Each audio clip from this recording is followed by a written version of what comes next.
Hello, welcome to another video. Welcome to London's Paddington Station.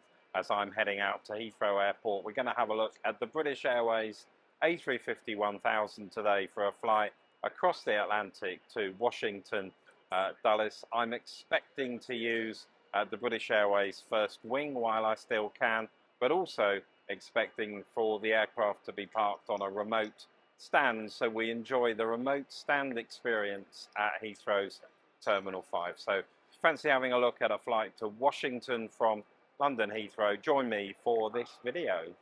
Traveling the world on planes, trains, trams, and more. Join Mark Hopwood as he shows you some of the great journeys he's made.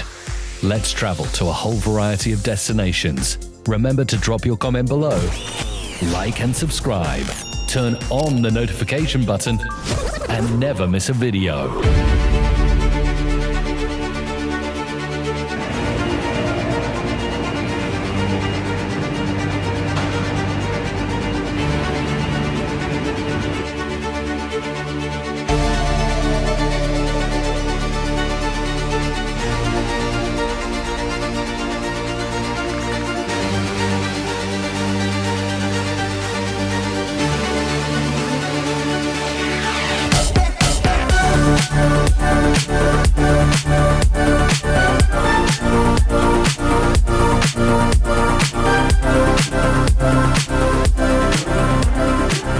Plenty of videos on my channel showing you around the British Airways lounge complex at London Heathrow. Hey, hold the doors for me, let me in, thank you very much, sir.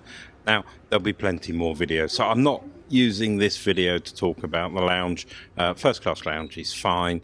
Didn't have very long there because I hadn't arrived too far ahead of my departure. It was a working day for me, so I had to put in a day's work. But I've not got on the train. You may know there's a train that runs from the A building to the B and C gates, and I've gone down 2 more floors on that lift and come out into the pedestrian subway with a travelator 2 floors beneath, just for a bit of variety, partly because the exercise does me good, and quite frankly I need a little bit of exercise, but it's also just quieter and calmer down here, and you're not forcing yourself. Hey, I could have had a ride on that. Stop.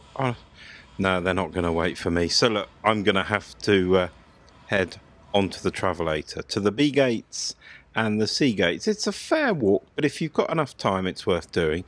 We fast forward here to the escalators that will take me up to the B gates. You can carry on walking down that tunnel. It's a fair walk to the C gates. Bit of a help with the travelator. The escalator goes up, but there's also a set of lifts here, and you can just check at these departure boards that all is okay with your flight. Quite a few flights closing, but my Washington flight there closing at 16:10, gate B 39, which was a bit of a trick, and we'll see a bit more about that in just a moment. But having told you I didn't go to the lounge in the main terminal complex, I did have a minute to literally just pop in and get some footage. I didn't stay for very long. They let me in. They've refurbished this lounge relatively recently. They were focusing on the Whispering Angel champagne, a rosé champagne. It's very nice, not quite as nice as British Airways keep telling us, but it's a pretty decent tipple, and they were pushing that, no doubt sponsored. But back down in the B gates building towards my gate, B for Bravo 39, this is where my flight was departing from, and this is where things began to get a bit challenging. You can see boarding all customers. I'd missed the boarding groups that I could have got in, groups 1 and 2. But anyway, I beat my boarding card, as you heard, and I went down. Now, I knew that my aircraft was on a remote stand, so I knew something was going on, and I was not surprised to see that bus. But a lot of my fellow passengers were not happy, so they've sent us all the way down to the B gates, down the longest pier on the B gates complex, to then put us in a bus that they could have put us in on the A gates at A10, so we went down the stairs after queuing on the stairway for about 15 minutes, past another Airbus A350 to two buses, and the bus in the front was loading. The bus behind was labelled up Club World, and I thought, oh, that's really nice of British Airways. They've put on a separate bus for the club class passengers. But no, they were just using it as a regular bus, and they wouldn't let any of us on until the first bus had boarded. Now, I'll leave you to decide whether this is a business class experience or not. I'll leave you to compare this to the Qatar and the Turkish airline buses that carry their business class passengers, whether queuing with everyone like this and going up the steps is a premium experience. Now, I thought it wasn't, and I wrote to British Airways. A nice view of that Rolls-Royce Trent XWB engine there. That is one bonus out of all this. Bit dirty, the windows on those stairways. It would have been nicer to get some better film coverage. Anyway, I digress. I wrote to British Airways and I got an initial reply from them, and then I got another reply offering me 15,000 Avios. A disappointing experience, but at least British Airways acknowledged it. So this is the BA 293 from London Heathrow across the Atlantic to Washington Dulles, Airbus A350, and this flight took place back in February 2025. Golf X-ray Whiskey Bravo Foxtrot, and 7 hours 27 minutes, 3,677 miles.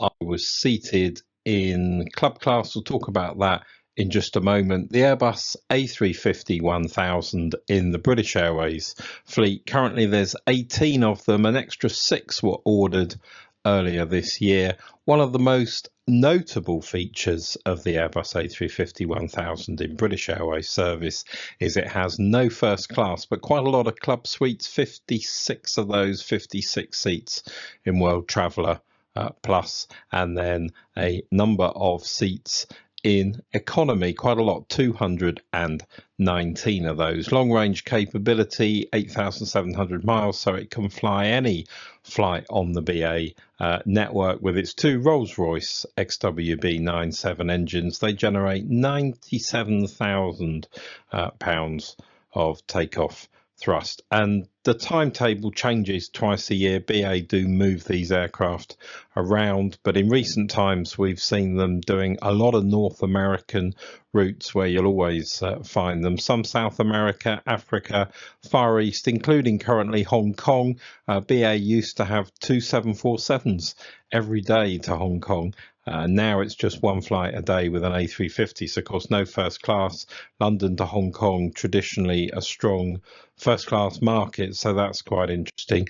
That's the seat map of the aircraft, courtesy of our friends at Aerolopa, who I do offer a donation to every now and again, so thanks to Aerolopa. And the club class 56 seats takes up, all of the front of the aircraft right back to the wing. World Traveller Plus and World Traveller accommodation behind that. And that's me in seat 9, Kilo, right hand side of the aircraft towards the rear of the front cabin. And departure from London Heathrow on this occasion, runway 27 right, Compton 3 Foxtrot departure. So broadly that involves us sort of taking a very slight left-hand turn, heading away from Heathrow on a heading of 268 degrees, and then the Woodley VOR you turn onto a heading of 280 heading out to Compton. Although having told you all that, you will see from the flight radar screenshot that I've put there that actually we were given a direct routing slightly to the north of Compton as we headed out over Oxfordshire and Gloucestershire. Bus A350 for our flight to Washington. This is the captain. My name's Mike Jenkinson. Pleasure to welcome you on board. Well, thank you for all boarding so promptly. Quite a light passenger load today, so everyone's on. We are pretty much ready to go. Looking at the screens in front of me, there's just a very short air traffic control congestion delay, which is going to be about 5 or 6 minutes, and then we'll get you on your way to Washington. Flight time of 7 2.5 hours approximately should see us into Washington, very close to our schedule. If I can make some introductions, with me on the flight deck today, I'm John May Senior First Officer Gianni Raffaello, and you have a great team in the cabin looking after you today, who very shortly will be giving you a safety demonstration and showing you a safety video. Please do watch and listen carefully. I'll just talk about our seatbelt policy. Anytime the seatbelt sign's fastened, you're required to return to your seats and fasten your seatbelts. Hoping for mainly smooth flying conditions, and once we get into the cruise, we'll turn the seatbelt signs off. I would recommend, however, anytime while seated, you keep your seatbelt fastened. When we get a little bit closer to Washington, I'll come back, I'll update you on our expected time of arrival and the weather you can expect there. In the meantime, hope you enjoy the service and enjoy the flight with us. Thank you.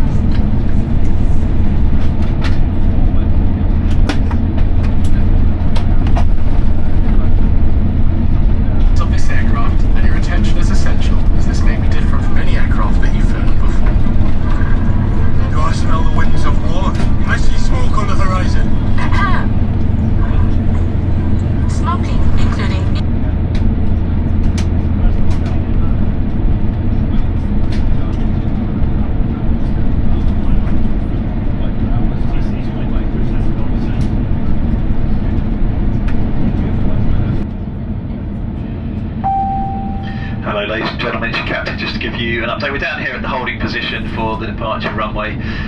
One of the aircraft that just got airborne spotted a little bit of what's called foreign object debris on the runway, and we're just waiting for that to be removed. And once, in fact I can see the vehicle just removing that now, and then I think we're about the third or fourth aircraft to go after that, so probably about 5 minutes or so until we're able.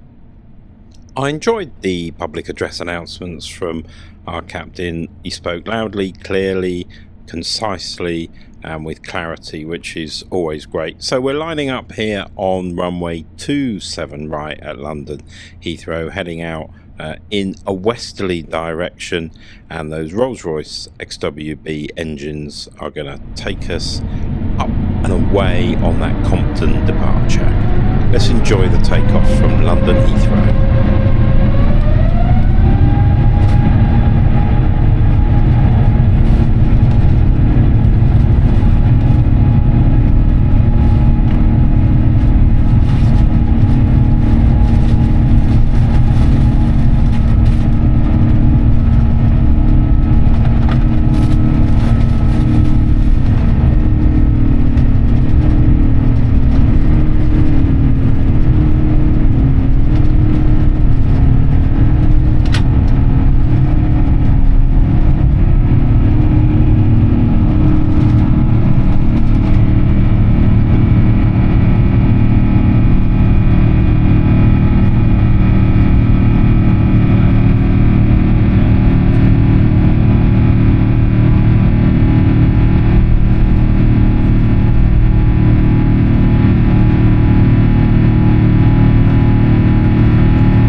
So airborne out of London Heathrow. There we go. Face towel kindly delivered by my stewardess. So just what you wanted to see, a full demonstration of that. But we soon had our welcome aboard drink and the snack mix that BA give out. It would just be so much nicer, wouldn't it, if you got some proper warm nuts. Now there's the menu for the journey across, and we can have a quick look at that selection of starters, mains, desserts, and then there's a snack on the other side. You're going to see my starter. That was the tuna. That was really delicious, actually enjoyed that. Salad, a little bit overpowering with the sauce. The standard BA bread roll, I'm really not a fan of those big bread rolls, but there's nothing wrong with it. And my shepherd's pie, which could have been presented a little bit nicer, but at the end of the day, shepherd's pie is shepherd's pie, and it's cheap, so the BA accountants enjoy that. And then a cheese board with a nice glass of port to wrap it all up.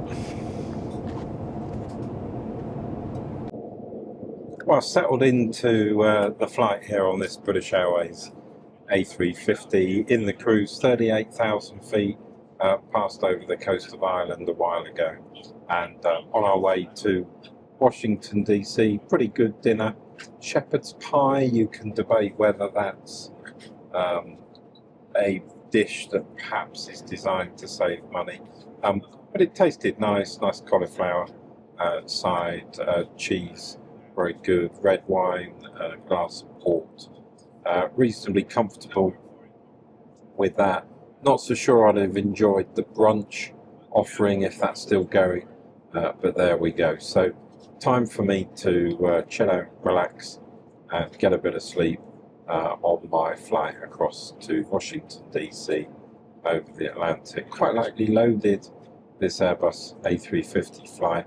British Airways actually cancelled this flight for most of the previous week, so clearly not as much demand in February as they'd probably like. But we're well over the Atlantic now, a few hundred miles south of Iceland.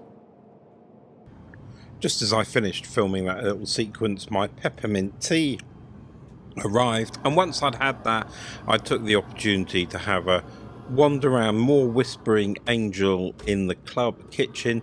It's a bit scruffy, this, really, how they lay everything out. It's nice to be able to grab some drinks and snacks. They don't really replenish these. Once they're gone, they're gone. I think BA are a little bit stingy with that. Nice idea. Could do with a bit better delivery. Let's have a look at the seat. That's the Club World seat. I mean, we've reviewed it before. There's lots of videos that cover this. On the whole, I think it's a pretty solid product. You get quite a bit of space. You get privacy, and you're forward facing, which personally I prefer. The window seats are nice, but I also had a look in World Traveller Plus. This is some footage from the BA archive, because it's not always nice wandering around sticking a camera in people's face. World Traveller Plus, perfectly acceptable. World Traveller, the economy product, I'm not quite so sure I'd enjoy that across the Atlantic. I used to enjoy it, but there we go. And a very empty aircraft with my film footage. But actually, the flight that I travelled on was not that much busy. Look, that's the economy class. You can see it's not very busy. Actually, the seats that are taken are generally the ones with the video screens on. Quite a few people have stretched out, fallen asleep, but that's economy class. At the back of the aircraft, past the toilets, to the next economy cabin, which is even quieter. Look, hardly anyone sat there, so I was able to poke my camera about. A few people in that front row, and then into premium economy. There is my afternoon snack. The less said about that, the better, really. Barbecue chicken with cheese. I don't know why BA can't just do us a nice afternoon tea. Washington landing towards the south. Just picked up the latest weather. It seems like a fairly pleasant evening. Light southerly winds, not too much cloud around. Temperature on the ground is 12 degrees Celsius at the moment, which is somewhere around 52, 53 degrees Fahrenheit. Well, we've been going as quickly as we can after that initial hold-up on the ground at Heathrow, looking to arrive around 40 minutes from now. If you just like to check your watches, the local time in Washington is 5 hours behind the UK, so it's currently 5 minutes to 7, and we're going to be arriving, as I say, just around 40 minutes from now at about 7:40 local time, and on stand fairly shortly after that, so just about scraping a scheduled arrival time, all things being equal. Not anticipating any air traffic control delays, but if anything does change, I will come back and let you know. In the meantime, hope you enjoy the rest of the flight. And for the cabin crew, you have 40 minutes to landing.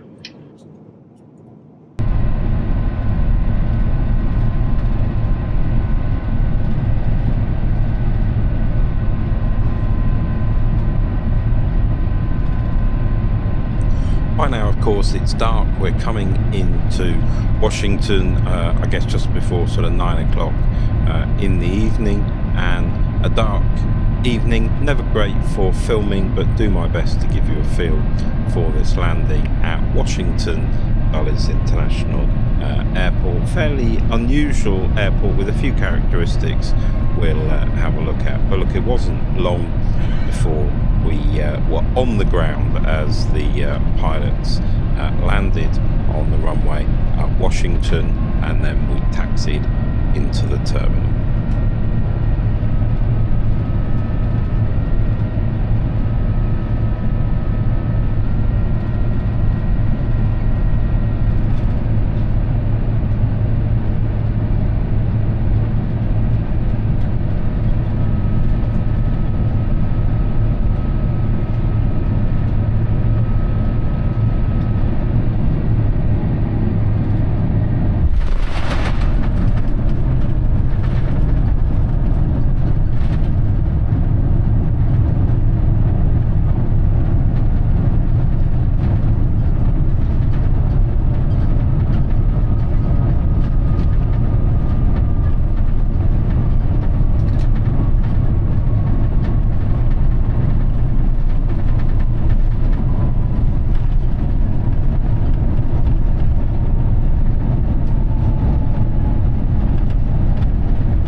Cabin crew, doors to disarm and cross-check. Please, that's doors to disarm and cross-check.